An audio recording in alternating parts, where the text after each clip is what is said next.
Hello everyone, स्वागत है आप सभी का एक बार फिर से आपके अपने यूट्यूब चैनल टेक सीख प्रो में। जैसा कि हम डिस्कस कर रहे हैं ISRO previous year question paper को, और पिछले वीडियो में हमने डिस्कस किया था विक्रम साराभाई स्पेस सेंटर के पेपर एग्जामिनेशन डेट 2/6/2019। तो पिछले 2 वीडियो में हमने 30 क्वेश्चन करके 60 क्वेश्चन तक डिस्कस कर लिया था। इस वीडियो में हम 60 से लेकर के 80 नंबर क्वेश्चन को समझेंगे। जितने भी क्वेश्चन है सब प्रीवियस ईयर पेपर को हम डिस्कस कर रहे हैं। आगामी आने वाले इसरो की परीक्षाओं के लिए सारे ही क्वेश्चन आपके लिए बहुत ही मोस्ट इम्पॉर्टेंट है, क्योंकि इसरो के एग्जामिनेशन में नियर अबाउट 60% क्वेश्चन क्या होते हैं, रिपीटेड होते हैं। प्रीवियस ईयर के पेपर से डिफरेंट डिफरेंट जो उसके ब्रांचेस हैं वहाँ के पेपर से क्या करते हैं, 60% तक प्रीवियस ईयर के क्वेश्चन पेपर से ही क्वेश्चन पूछ लेते हैं। तो ये सारे पेपर को एनालाइज करना आपके लिए बहुत ही महत्वपूर्ण हो जाता है। साथ ही साथ आपको WCS की भी क्लास मिल जाएगी प्लेलिस्ट में, डिस्क्रिप्शन में या फिर आई बटन में, जहाँ से नियर अबाउट देखा जाए तो 25 क्लासेस यहाँ पर अपडेट है। और कोई भी इसरो का पेपर होता है तो हाँ 20 to 25% WCS को वरीयता दी जाती है। तो वो भी क्लासेस आप डिस्क्रिप्शन से जा करके देख सकते हैं। चलिए स्टार्ट करते हैं आज की वीडियो, जिसमें सबसे पहला क्वेश्चन 61 नंबर का है। व्हेन ये tool is set below the centre height. जब हम क्या कर रहे होते हैं, लेथ में कोई ऑपरेशन कर रहे होते हैं, ठीक है। लेथ में कोई भी ऑपरेशन करते समय यदि हम टूल को क्या करते हैं, सेंटर हाइट से थोड़ा नीचे सेट करते हैं तो क्या होता है। ठीक, मान लीजिए हमारे जॉब की क्या है, सेंटर हाइट है। अब जो हमारा कटिंग टूल है उसको हम क्या करेंगे, सेंटर से थोड़ा नीचे सेट करेंगे तो क्या होता है, सेंटर से अगर थोड़ा ऊपर सेट करते हैं तो क्या होता है। बेसिकली ये 2 प्रकार के क्वेश्चन एग्जामिनेशन में पूछे जाते हैं, क्योंकि हमें फेसिंग करनी हो, टर्निंग करनी हो, बोरिंग करनी हो, कोई भी ऑपरेशन करने से पहले हमें टूल को सेंटर हाइट पे सेट करने की ज़रूरत पड़ती है। ठीक, अगर सेंटर हाइट पे नहीं सेट है तो क्या क्या डिफेक्ट आते हैं ये पूछे जाते हैं। तो यहाँ पर पूछा गया सेंटर हाइट से नीचे सेट हो तो क्या होगा। तो सेंटर हाइट से नीचे सेट होने पर क्या होता है, उसका जो क्लियरेंस एंगल होता है, क्लियरेंस एंगल की वैल्यू बढ़ जाती है और रैक एंगल की वैल्यू घट जाती है। कब, जब वो सेंटर हाइट से नीचे सेट होता है। इसके विपरीत अगर सेंटर हाइट से ऊपर सेट होगा तो क्या होगा, तो उस कंडीशन में रैक एंगल हमारा बढ़ जाएगा और क्लियरेंस एंगल की वैल्यू घट जाएगी। ठीक, तो देख लेते हैं कौन सा ऑप्शन मैच कर रहा है। तो यहाँ पूछा गया बिलो द सेंटर हाइट, तो बिलो सेंटर हाइट में क्या होगा, रैक एंगल कम होगा और क्लियरेंस एंगल की वैल्यू क्या होगी, बढ़ जाएगी। तो यहाँ क्लियरेंस किसी में नहीं दिया गया। सबसे पहला ऑप्शन है रैक एंगल इंक्रीज। तो रैक एंगल इंक्रीज कब होगा, जब हम सेंटर हाइट से ऊपर सेट करेंगे। टॉप रैक एंगल डिक्रीज, ये भी नहीं होगा। Top rack angle does not change, ये भी नहीं होगा।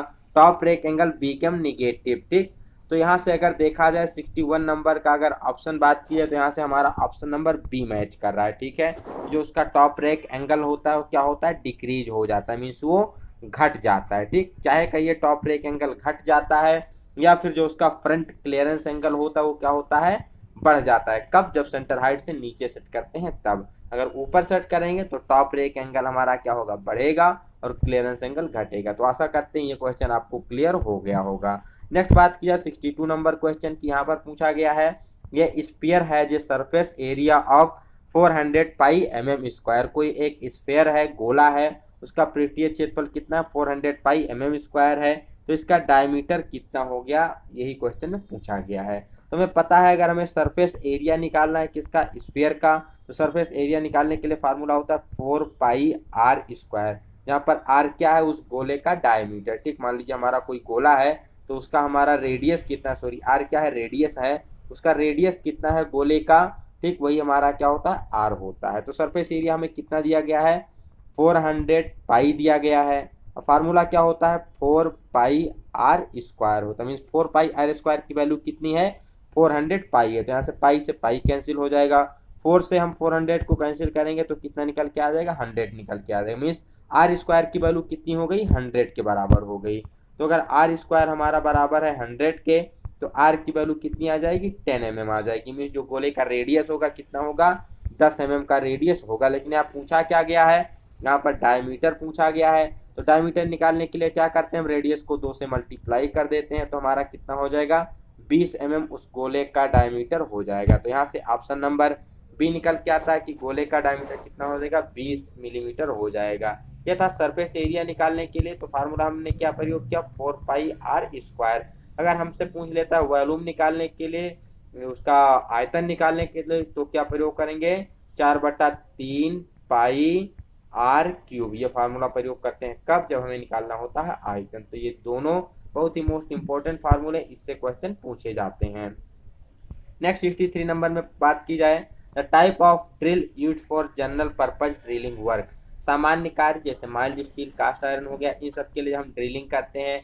तो उस समय जो ड्रिल का नॉर्मली पूछा जाता है हेलिक्स एंगल, और किस प्रकार के हेलिक्स एंगल का प्रयोग किया जाता है। तो नॉर्मल के लिए हम प्रयोग करते हैं कौन सा, एन टाइप हेलिक्स एंगल का। ठीक, अकॉर्डिंग टू हेलिक्स एंगल हमारे ड्रिल 3 प्रकार के होते हैं, एच, एस और एन प्रकार के।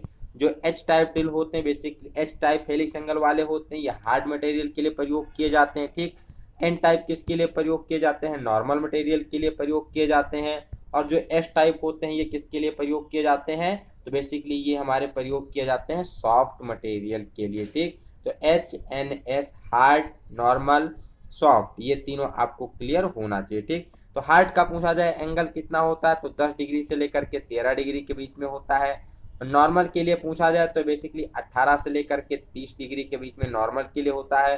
और सॉफ्ट के लिए 35 डिग्री से लेकर के 40 डिग्री के बीच में हेलिक्स एंगल रखा जाता है। ठीक, अगर पूछा जाए स्टैंडर्ड हेलिक्स एंगल नॉर्मली कितना होता है, तो इसकी वैल्यू होती है 27.5 डिग्री। ठीक, यहाँ पर हेलिक्स एंगल के अनुसार जो पदार्थ हमारा सॉफ्ट होगा उसके लिए हेलिक्स एंगल का मान ज़्यादा होगा, और जो हार्ड होगा उसके लिए कम होगा। और जब बात की जाती है पॉइंट एंगल की, तो पॉइंट एंगल में हम ड्रिल के क्या करते हैं, सॉफ्ट के लिए हम पॉइंट एंगल कम रखते हैं, और हार्ड के लिए पॉइंट एंगल क्या रखते हैं, ज़्यादा रखते हैं। ठीक, तो यहीं से हमारा निकल के कॉन्सेप्ट हेलिक्स एंगल वाला आता है। ठीक, नेक्स्ट पूछा गया 64 नंबर में, इफ ये सेंटर ऑफ सर्किल 2 × 3 मीन्स 2, 3 किसी सर्किल का मीन्स उसका कह सकते हैं दिया गया है, डायमीटर दिया गया है, end point of a diameter 3.2, then the coordinate of the other end point. इसको थोड़ा हम फिगर से आपको समझाने की कोशिश करते हैं। मान लीजिए एक कोई क्या है हमारा, एक कोई हमारा क्या है, एक डायमीटर का, एक डी डायमीटर का एक सर्किल दिया गया, हमारा कोई क्या है सर्किल है।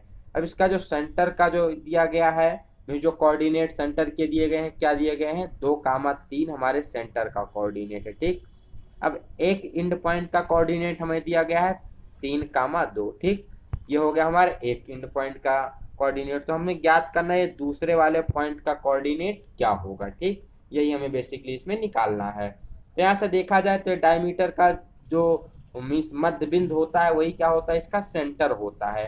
तो हमें दो बिंदुओं के बीच की दूरी वाला अगर हम यहाँ से फार्मूला लगाते हैं तो इजीली हम इसको कैलकुलेट कर सकते हैं। तो चलिए इसको कैलकुलेट करते हैं। तो बेसिकली जब हमें मध्य बिंदु दिया होता है, ठीक, मध्य बिंदु एक्स को हम कैसे निकालते हैं, ठीक, मान लीजिए हमारा कोई डायमीटर है। ठीक, यहाँ पर हमें ये एक बिंदु पता है ए और एक बिंदु पता है बी। ए और बी जब हमें पता होते हैं और मध्य बिंदु हमें सी निकालना होता है, तो फार्मूला हम कौन सा प्रयोग करते हैं, वही हम यहाँ प्रयोग करके इसको निकालेंगे। तो मध्य बिंदु के निकालने के लिए अगर हमें पहले एक्स कोऑर्डिनेट निकालना है तो x1 + x2/2 होता है। ठीक, और इसी प्रकार y कोऑर्डिनेट निकालने के लिए होता है y1 + y2/2। इस फार्मूले का हम प्रयोग करके क्या करते हैं, सेंटर पॉइंट उसका मध्य बिंदु निकाल लेते हैं। ठीक, तो हमें क्या पता है, सेंटर पॉइंट ऑलरेडी पता है, एक इधर का कोऑर्डिनेट पता है, मीन्स हमें x1 और y2 की वैल्यू, x2 और y2 की वैल्यू निकालनी है। तो चलिए फार्मूले का प्रयोग करके निकाल लेते हैं। तो सबसे पहले हमें x की वैल्यू क्या दी गई है, जो हमारा सबसे पहला मिड पॉइंट है उसकी वैल्यू है 2। ठीक, तो x हम फार्मूला पहले लिख लेते हैं, x बराबर क्या होगा, x1 + x2/2। तो x की वैल्यू मीन्स हमारा सेंटर पॉइंट हो जाएगा, उसकी वैल्यू 2 दी गई है।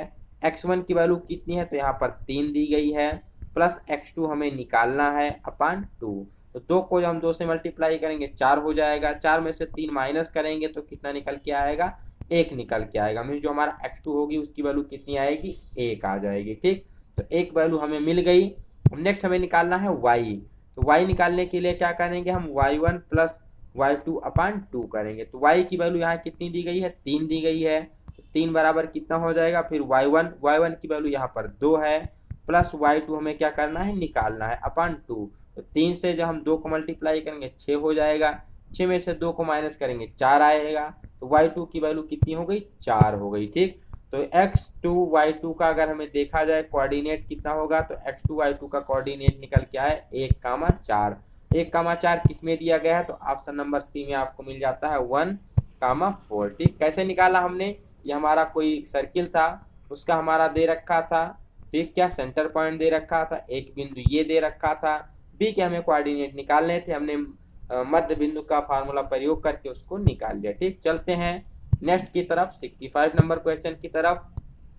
ये lathe dog is used for, lathe dog का बेसिकली हम लेथ सेंटर में प्रयोग कब करते हैं, तो लेथ डॉग का प्रयोग किया जाता है जब हम क्या करते हैं, दो केंद्रों के बीच किसी लंबे जॉब की क्या करते हैं, टर्निंग करते हैं। ठीक, तो यहाँ से ऑप्शन नंबर ए सही निकल के आ जाता है। ठीक, कि a lathe dog is used to driving the work during turning between centre. ठीक, जब हम किसी लंबे जॉब की क्या करते हैं, दो सेंटरों के बीच उसको होल्ड करके टर्निंग करते हैं, तो उस समय उसकी फ्लेक्सिबिलिटी को रोकने के लिए, उसके जो वेट होता है उसके कारण उसमें कुछ फ्लेक्सिबिलिटी होती है, उसको रोकने के लिए टूल का जो फोर्स लगता है उसके कारण उसमें कुछ फ्लेक्सिबिलिटी आती है, उसको रोकने के लिए हम क्या करते हैं, लेथ डॉग का प्रयोग करके उसको हम सेंटर के बीच ड्राइव करते हैं। ठीक, तो नेक्स्ट बात की जाए 66 नंबर क्वेश्चन की, तो 66 नंबर क्वेश्चन में पूछा गया है, if the major diameter of a isometric thread is 6 mm and the pitch is 1 mm, then recommended tap drill diameter is। यहाँ पर हमें दिया गया है कोई हमें क्या मीन्स एक आइसोमेट्रिक थ्रेड काटनी है जिसका मेजर डायमीटर 6 mm दिया गया है और उसकी पिच कितनी दी गई है, 1 mm दी गई है। तो वहां से हमारा जो रिकमेंडेड टैप ड्रिल डायमीटर होगा वो कितना होगा, मीन्स जो हमारा माइनर डायमीटर होगा वो कितना होगा। तो माइनर डायमीटर निकालने के लिए हम क्या करते हैं, मेजर डायमीटर में से पिच को माइनस कर देते हैं, तो 6 में से 1 को माइनस करेंगे तो कितना निकल के आएगा, 5 mm निकल के आ जाता है। ठीक, तो यहाँ से अप्रॉक्सीमेट हमारा आंसर कौन सा सही हो जाएगा, 5 mm सही हो जाएगा। ठीक, चलते हैं नेक्स्ट क्वेश्चन की तरफ। 67 नंबर में, the part of taper shank drill which fits into the slot of the drilling machine spindle is called। जो हमारा ड्रिल होता है ड्रिल में, वो टेपर सैंक वाला जो पार्ट होता है, taper सैंक means taper shank drill कोई हमारी क्या है, एक टेपर सैंक ड्रिल है, उसमें कौन सा पार्ट होता है जो ड्रिलिंग मशीन के स्पिंडल में फिट होता है। ठीक, तो यहाँ से क्लियर होना चाहिए, पूछा गया कि ड्रिलिंग मशीन के स्पिंडल में टेपर सैंक ड्रिल का कौन सा पार्ट जाके फिट होता है, तो फिट होता है हमारा कौन सा, सैंक फिट होता है। ठीक, कौन सा, सैंक फिट होता है, क्योंकि सैंक हमारी क्या होती है, मोस्ट टेपर में बनी होती है और हमारा मीन्स मशीन स्पिंडल में भी क्या होता है, मोस्ट टेपर उसमें भी कटा होता है। तो हमारी जो सैंक होती है उसमें जाकर क्या हो जाती है, फिट हो जाती है, तो यहाँ से हमारा सैंक निकल के आ जाएगा। ठीक, चलते हैं नेक्स्ट क्वेश्चन की तरफ, 68 नंबर क्वेश्चन की तरफ। एसआई यूनिट ऑफ लेंथ, लंबाई की एसआई यूनिट क्या होती है, लंबाई आप सबको पता होगा, लंबाई की एसआई यूनिट क्या होती है, मीटर होती है। जो प्रमुख आपकी भौतिक राशियां होती हैं उनकी एसआई यूनिट आपको क्लियर होना चाहिए। इसके लिए आप वर्कशॉप कैलकुलेशन की क्लासेस डिस्क्रिप्शन में दी गई है, उसको जाके देख सकते हैं, आपका हर एक डाउट क्लियर हो जाएगा। बढ़ते हैं 69 नंबर क्वेश्चन की तरफ।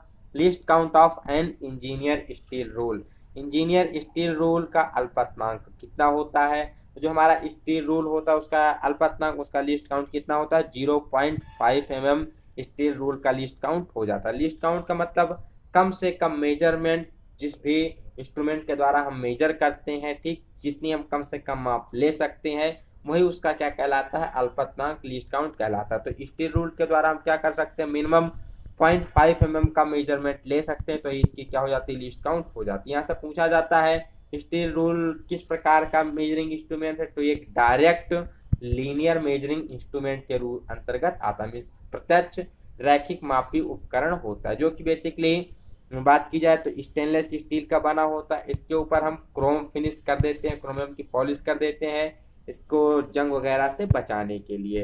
नेक्स्ट बात की जाए 70 नंबर क्वेश्चन की।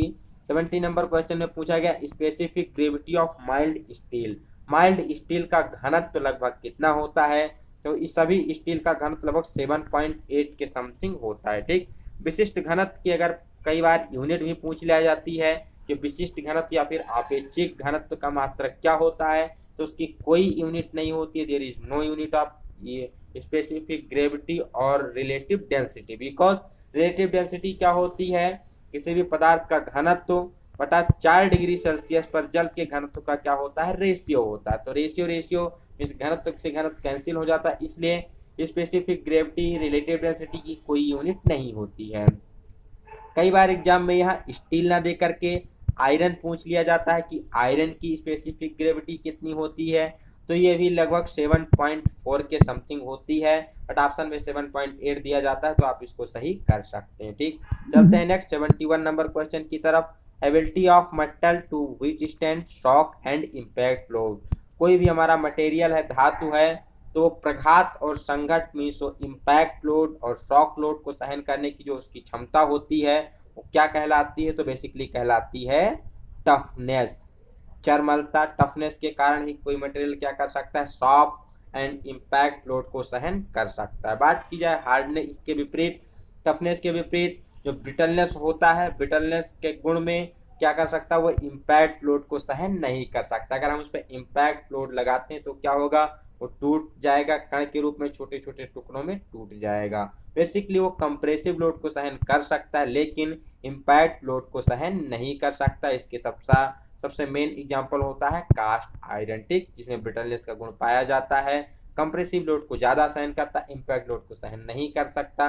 कंप्रेसिव लोड सहन के करने के कारण ही जो मशीनों के बेड वगैरह होते हैं वो कास्ट आयरन के ही बनाए जाते हैं। बात की जाए हार्डनेस क्या होती है, तो हार्डनेस किसी भी कह सकते हैं मेटल की वो प्रॉपर्टी होती है जिसके द्वारा वो क्या कर सकता है, किसी दूसरे पदार्थ को काट सकता है, उस पर खरोंच लगा सकता है, या फिर किसी दूसरे पदार्थ द्वारा स्वयं के काटे जाने का क्या कर सकता है, विरोध करता है। डक्टिलिटी क्या होती है, तो किसी भी पदार्थ का, मेटल का वो गुण जिसके कारण उसे पतले तार के रूप में हम खींचकर बदल सकते हैं, परिवर्तित कर सकते हैं, वही कहलाती है डक्टिलिटी। एक यहाँ से दूसरा पूछा जाता है मेलाबिलिटी। तो मेलाबिलिटी के कारण हम क्या कर सकते हैं, धातुओं को पतली सीट चद्दर के रूप में उसको हम मीन्स परिवर्तित कर सकते हैं। नेक्स्ट 72 नंबर क्वेश्चन की बात की जाए तो the point angle of a general purpose drill bit, जो हम सामान्य कार्य के लिए ड्रिल बिट प्रयोग करते हैं, उसका पॉइंट एंगल कितना होता है, तो उसका पॉइंट एंगल बेसिकली रखा जाता है 118 degree, 118 degree basically point angle रखा जाता है किसका, नॉर्मल पर्पज ड्रिल बिट के लिए। अब कम कब रखा जाता है, तो जब हम कोई सॉफ्ट मेटल होता है, जो नर्म धातुएं होती हैं, उसके लिए बेसिकली किसका प्रयोग करते हैं, लेस एंगल वाले 118 डिग्री से कम एंगल वाले का प्रयोग करते हैं। और जब हमारा मेटल हार्ड होता है उसके लिए 118 डिग्री से अधिक पॉइंट एंगल वाले का प्रयोग करते हैं। ठीक, तो आशा करते हैं आपको क्लियर हो गया होगा। नेक्स्ट 73 नंबर की बात की जाए, drill chuck are fitted on the drilling machine spindle by means of. जो ड्रिल चक होते हैं हमारे मशीन के स्पिंडल में किसके द्वारा फिट किए जाते हैं, बहुत ही मोस्ट इंपॉर्टेंट क्वेश्चन है इसरो के एग्जामिनेशन की दृष्टि से। तो फिट किया जाता है आर्बर के द्वारा, ठीक, क्योंकि जो हमारा ड्रिल चक होता है ये डायरेक्टली मशीन के स्पिंडल में फिट नहीं होता है। इसको हम किसके द्वारा होल्ड करते हैं, इसको आर्बर के द्वारा, आर्बर की सहायता से मशीन के स्पिंडल में होल्ड करते हैं। यहाँ से दूसरा क्वेश्चन पूछा जाता है कि मशीन के स्पिंडल से ड्रिल चक, स्लीव, सॉकेट को रिमूव करने के लिए, निकालने के लिए किसका प्रयोग किया जाता है, तो उसके लिए प्रयोग किया जाता है ड्रिफ्ट का, जो कि बेसिकली माइल्ड स्टील की एक पैच के शेप में बनी होती है। इसका प्रयोग हम करते हैं ड्रिल चक, स्लीव, सॉकेट, इन सबको मशीन के स्पिंडल से निकालने के लिए।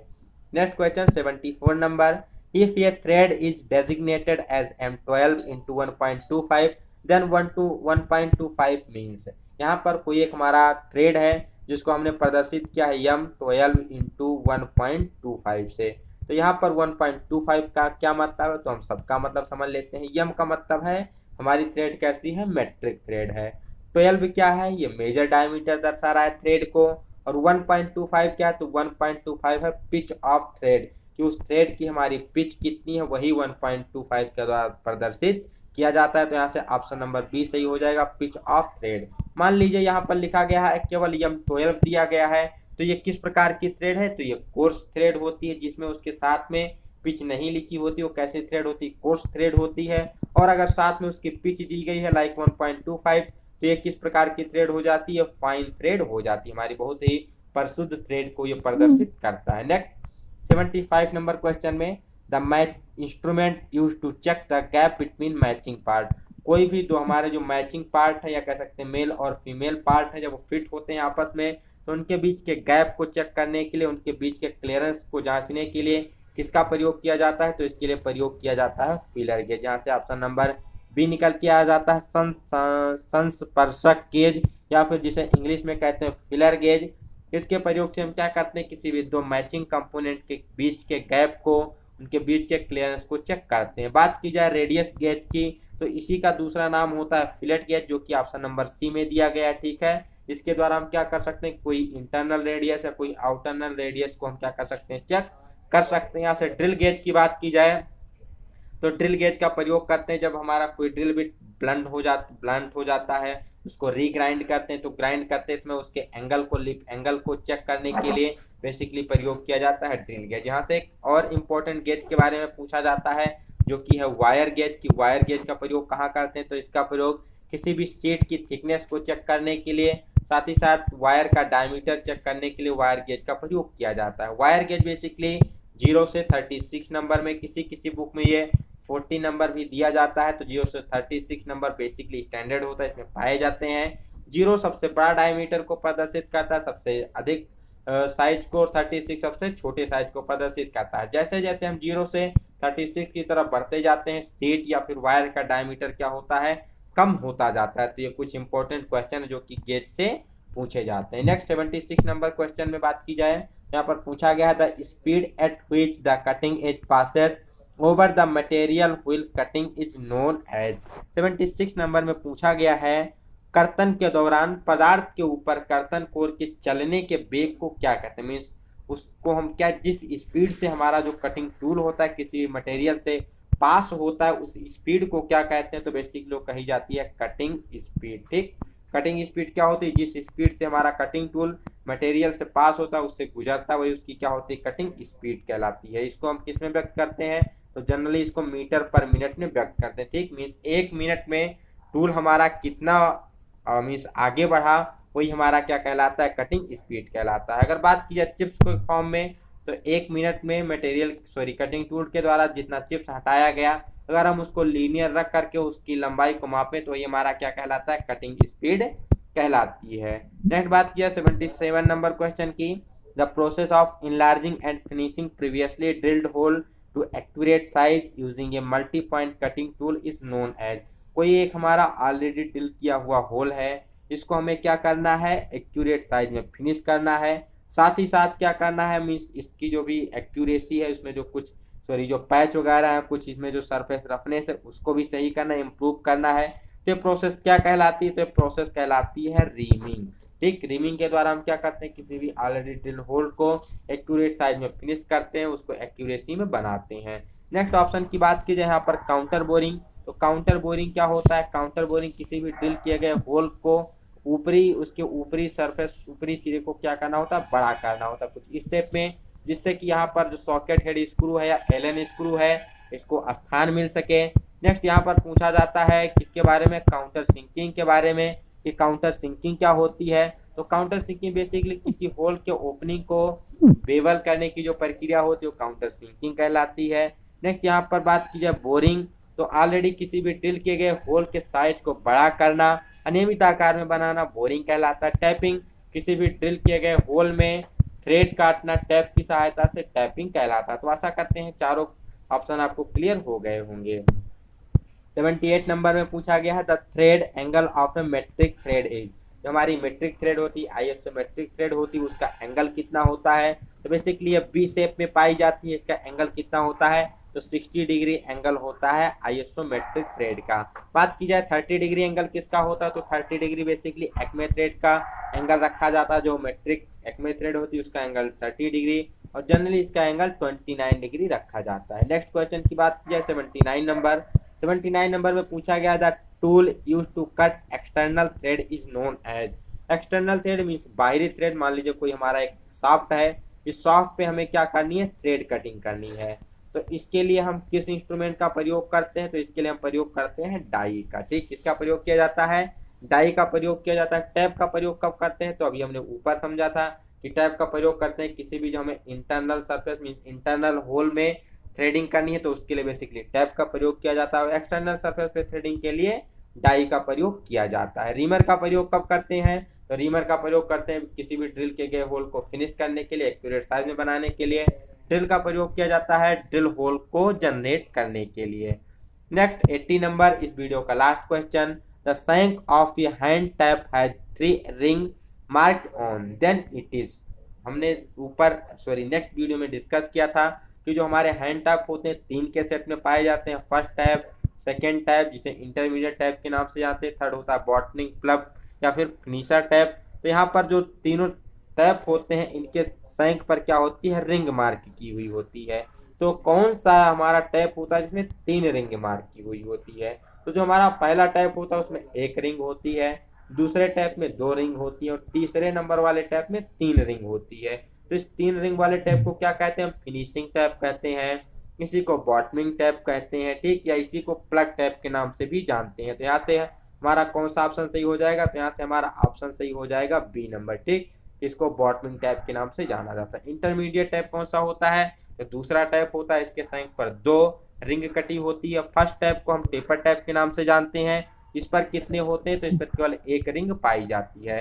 टैप किस प्रकार से एक दूसरे से भिन्न होते हैं? तो अकॉर्डिंग टू टेपर लीड के अनुसार ये एक दूसरे से अलग होते हैं। टेपर लीड की बात की जाए तो फर्स्ट टैप के लिए 4 डिग्री टेपर लीड होता है, सेकेंड टैप के लिए 10 डिग्री टेपर लीड होता है, थर्ड टैप के लिए 20 डिग्री टेपर लीड होता है।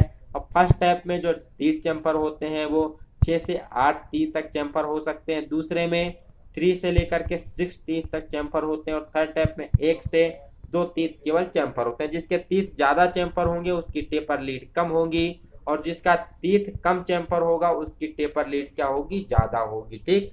तो ये हमारा बेसिकली फर्स्ट टैप के लिए, ये हमारा सेकेंड टैप के लिए और ये है थर्ड टैप के लिए। तो आशा करते हैं हैंड टैप का तीनों क्वेश्चन आपको क्लियर हो गया होगा। तो ये था आज का वीडियो जिसमें हमने डिस्कस किया विक्रम साराभाई स्पेस सेंटर के पेपर को, जिसकी एग्जामिनेशन डेट थी 2/6/2019। अभी हम फिटर के प्रीवियस ईयर क्वेश्चन पेपर को डिस्कस कर रहे हैं, इसके बाद हम टर्नर देन मशीनिस्ट के प्रीवियस ईयर क्वेश्चन पेपर को डिस्कस करेंगे।